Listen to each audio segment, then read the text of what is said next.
Hello everybody, so this is Tasty Tuesday Tip Day, so happy Tasty Tuesday Tip Day. So I always come and show some kind of healthy meal, which I will be doing later on today. Healthy like tip or recipe. But today I'm going to show you how to do this quick smoothie. So of course, I like spinach, so I'm going to start with spinach first. I already have it. So I'm going to put it in your blender. And I have a NutriBullet, so I'm just putting it in my cup.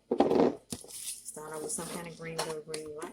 Next we're going to do some blueberries. I like frozen, because it makes it cold. I really like frozen blueberries. Now I have some bananas. I'm only using half banana this time. I have some strawberries and I have some lemon. I'm going to put this in my blender. Put all that in there. Next, I like to add a little water. So this water is actually cold, so I'm putting cold water in there.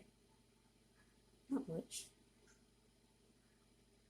Alrighty.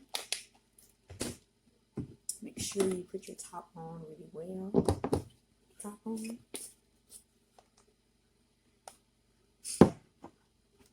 Like so.